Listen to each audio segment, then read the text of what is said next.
Hello students, welcome for new module. In previous modules, we have discussed about various functions of management such as planning, organizing, staffing, directing and controlling. And we have also discussed about various types of organizations such as line organization, staff organization, functional organization and project organization. Now in this module, we are going to study about the concept of centralization and decentralization, effects of centralization and decentralization, reasons for decentralization, and benefits and disadvantages of it. So let's start with the module. So these are the major learning outcomes of this module. After the completion of the module, you will be able to define centralization as well as decentralization. You will understand different effects of centralization and decentralization, and you will understand advantages and disadvantages of centralization and decentralization. So what is centralization? How to define it? So centralization has been defined as the systematic and consistent reservation of authority at central point within the organization. This means the scope for delegation is limited as far as possible. The decisions are taken at the executive level, precluding thereby the subordinates from taking decisions or performing some work.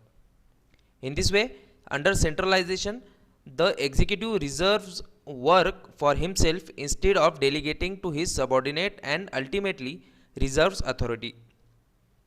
But where he is forced to delegate work, he may do as by not delegating adequate authority so that the subordinate must approach him to arrive at approximate decision. So Louis A. Allen has defined centralization in different way. As stated by Louis A. Allen, centralization denotes that a majority of the decisions having to do with the work being performed are not made by those doing the work but at a point higher in the organization.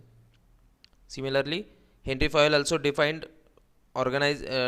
this centralization as everything that goes to increase importance of subordinates role is decentralization, and everything which goes to reduce it is centralization. So centralization is the reserved authority, but it should be noted that reservation of authority by executives is justified where they are expected to take decisions with objectivity and perspective regarding overall planning, organization, coordination, motivation and control. Such decisions taken by the top management are considered as policy decisions and are required to be expressed as clearly as possible. They are applied repetitively to problems that come up in the operations of the company. So what are the factors which are responsible for the centralization? So there are different factors which are responsible for centralization. So first one is to facilitate personal leadership. Where company size is not large, personal leadership plays an important role, particularly at the early stage of its growth. Under such a form of organization, personal leadership will have a potent influence, retaining power of authority and responsibility at the central point. The existence and success of new but small enterprises may depend upon singleness and flexibility. He is a talented leader who, with all powers in his hand, not only commands but takes quick decisions and imaginative action. He further sees that his small centralized company often shows distinctive flair in adopting new fashionable style, production pattern and new techniques in sale. All these may put his concern at a competitive advantage as against those that are decentralized. Therefore, centralization in a small company is adopted, giving full scope to a dynamic leader. So second factor which is responsible for centralization is to provide integration. For the accomplishment of operation of the enterprise, it is found by many companies that integration of activities is an essence of operation, and TIN's objective can be fulfilled only when there is a centralization in the company. Common objectives can be fulfilled by integrating different activities. This is possible by issuing central directions, hence is the need of centralization. Third factor which is responsible for centralization is to provide uniformity of action. When a company desires that its all branches must have a uniform policy as regards purchases, sales, advertisements, etc., and feels that there should be uniformity in existence, there must be centralization of the appropriate decisions. Centralization is practiced largely where first uniformity of action is desired, particularly in a multi-unit company. Similarly, uniformity of action for handling personal matters is important. Again, frameworks within which salary, job classification and salary ranges are to be established. Uniformity in the goods offered for sale is necessary. Buying of such goods is centralized. Again, to schedule production more effectively in its own factories, buying of materials is centralized, and uniformity of these quality as to type of advertisement, artwork, copy and design, etc., to be ensured on uniform basis for advertisement program. Next factor which is responsible for centralization is to handle emergencies. Emergency decisions that are likely to affect all units of the company are made by the central authority to maintain proper equilibrium between executives and subordinates of all our different units. As we find that the competition is more acute or the emergency is urgent and immediate, the need for centralized decision making is also great. So these are the factors which are responsible for centralization. Now let's move towards decentralization. So what does decentralization means? What is the definition of decentralization? So decentralization of authority may be defined as a situation in which ultimate authority to command and ultimate responsibility for results is localized as far down in the organization as efficient management of the organization permits. It is carried out by creating under a central organization a number of autonomous units with mandate to operate as independent units. From this definition, it is clear that decentralization is a systematic effort made for delegating authority to the lowest levels in the organization. However, the right to take decisions on vital matters will remain with the central authority. But when the lowest levels receives order, they receive them with necessary amount of responsibility and authority. They get more or less autonomous position in the organization.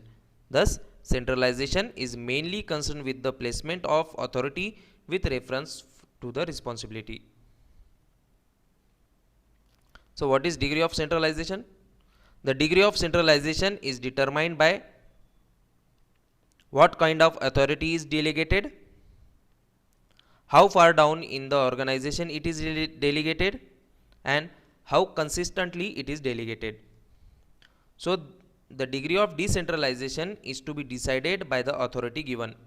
For example, if A is empowered to buy certain types of materials worth rupees 1000 and B is allowed to do the similar type of work worth rupees 5000, naturally there is less degree of decentralization in case of A as compared to B. This can be taken as the ready index to the degree of decentralization. It should be noted that different degrees of authority may be delegated to different people with varying powers assigned to them. For example, A may be permitted to take final decisions, whereas B may be required to consult A or C before he takes any decisions. So what are the factors which helps decentralization? So first one is to ease burden on top executives. So centralization of authority puts the whole responsibility on the shoulders of the executive and his immediate group.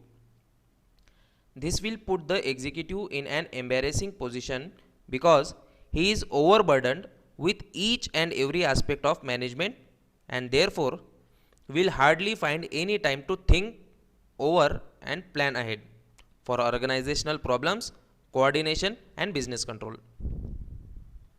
Proliferation of personal staff by the executives is an indication that he is tired of his job and would like to get assistance from his colleagues to complete part of his workload. When this has been practiced very often, there will be a general discontent among his assistants since they are to do the work without having any authority. Centralized executive also forms committee to get rid of his workload. Through this method, he brings together experienced managers who are well qualified to take approximate decisions. This is how the executive tries to lessen the burden of his work by introducing systematic decentralization. So next factor which helps decentralization is to facilitate diversification. So diversification of products or marketing is possible when divisionalization is generally based on the principle of decentralization. Even without diversification, a company can grow very large either in sales or employees and can be managed by one man provided problems presented to him are limited in respect to his capacity and are not complex and varied. This is possible again only when one line of business is prevailing. But where a company deals in varied products such as chemicals, feeds and pharmaceuticals, etc., one man's control over all the different aspects of marketing these products will not be effective. So, in order to grow markets for these varied products, decentralization must be adopted to such point where skilled and experienced judgment can be brought fully to solve the major problems. Thus, we find that it is diversity rather than size which is mainly responsible for decentralization. This conclusion holds good in any type of company irrespective of its size. So third factor which helps decentralization is to provide market and product emphasis. When a company is not in a position to satisfy its customer by supplying the products and fails very badly to face the competition, it is ascribed to the inefficiency of highly centralized management. In a competitive market, customers expect salesmen to offer them a new style, lower prices, qualitative goods, etc., without bothering themselves with the difficulties of the top management. Therefore, a customer can be given full satisfaction in respect of quality, delivery, novelty, and prices of products he intends to purchase, if different departments are formed with full responsibility and authority. This ends the process of centralization and given birth to decentralization. Next factor is to encourage development of managers. If management is centralized, hardly one or two a chance to take decisions on vital matters. This method provides no opportunity to others either at the middle or lower level management to develop their thinking power, nor gives them a chance to show their ability, skill or efficiency in handling matters independently. The development of managers is possible only by giving them a management job to do and delegating to them the authority to make important decisions.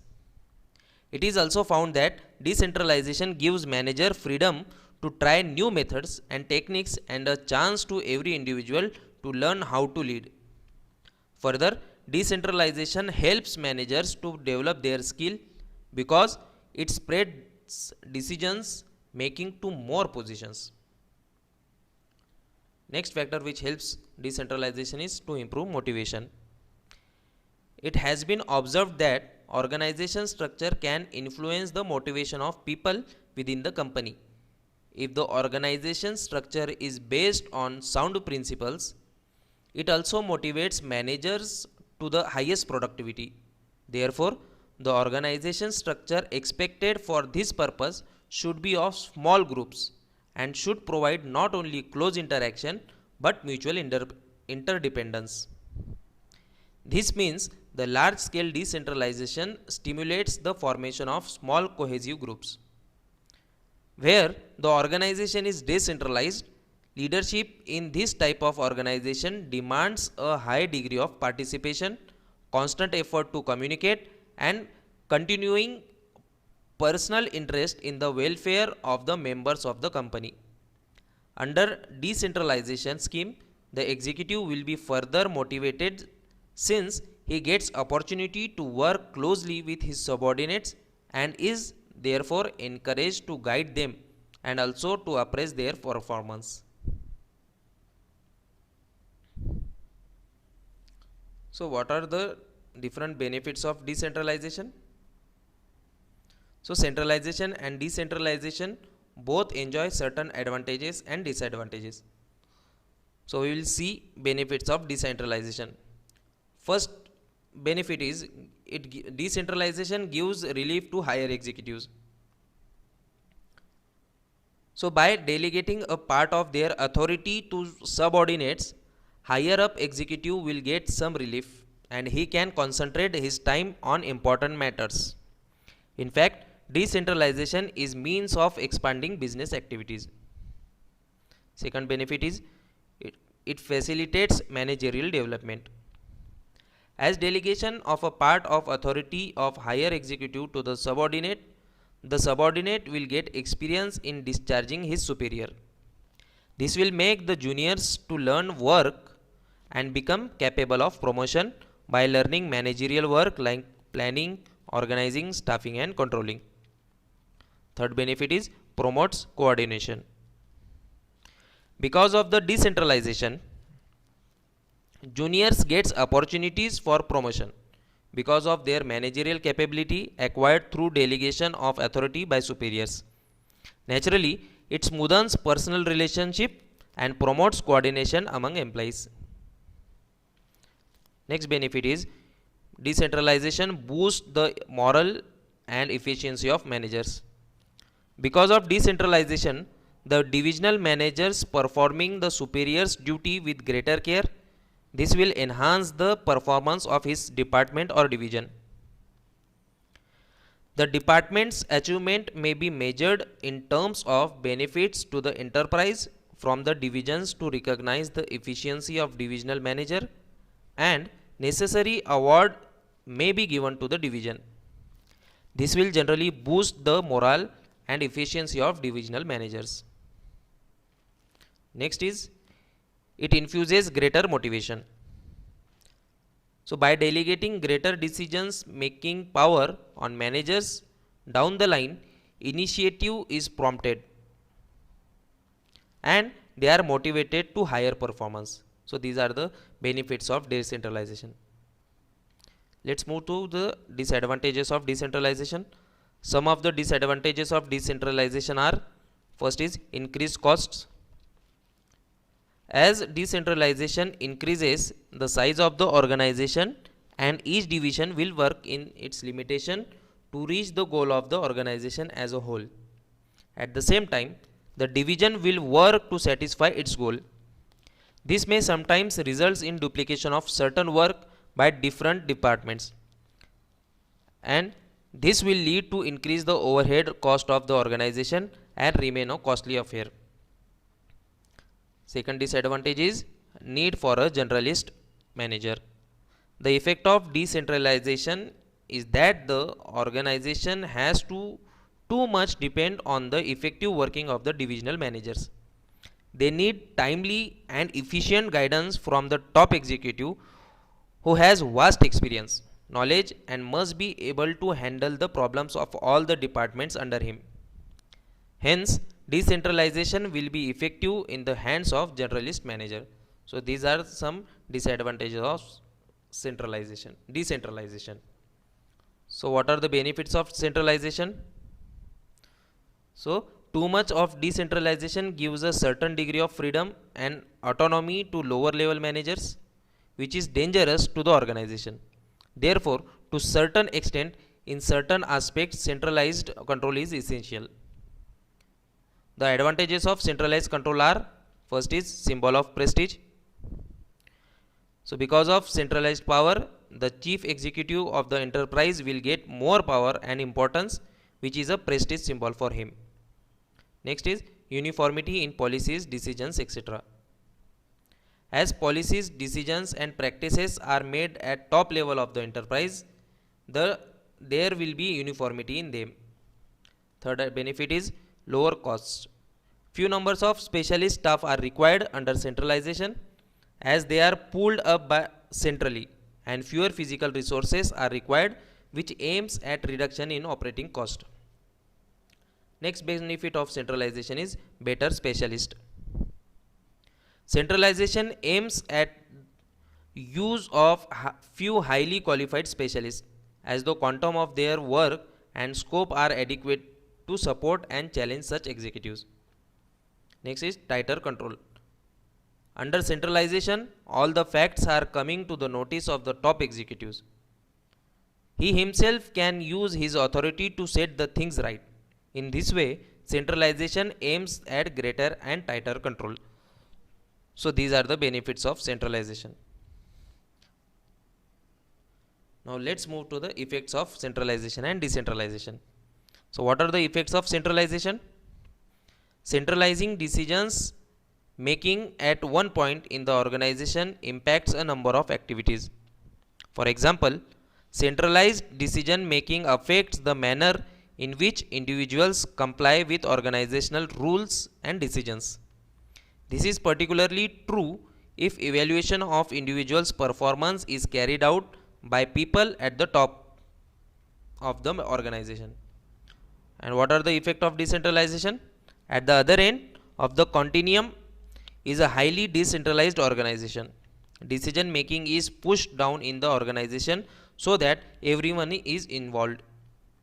Similarly, everyone is involved in evaluating employees' performance. Rules and policies are kept simple and adhere to the original guiding principle set out at the beginning. So these are the effects of centralization and decentralization.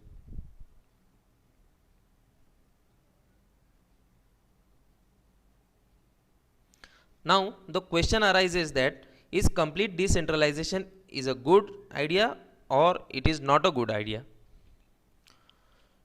So should all decisions be taken by lower level management? This would be unwise for most businesses. In nearly all cases, some really important issues would need to be considered centrally. These could include major investment projects costing crores of rupees or decision to take over other businesses. The overall aims of the business and long-term policy decisions would nearly always remain centralized. These could include the firm's growth strategy and social objectives of the business, such as greening the environment. If such issues were not centralized, then there could be lack of common purpose and direction for the business. So if an organization is going for complete decentralization, it is not a good idea. Some decisions are to be taken by higher level management.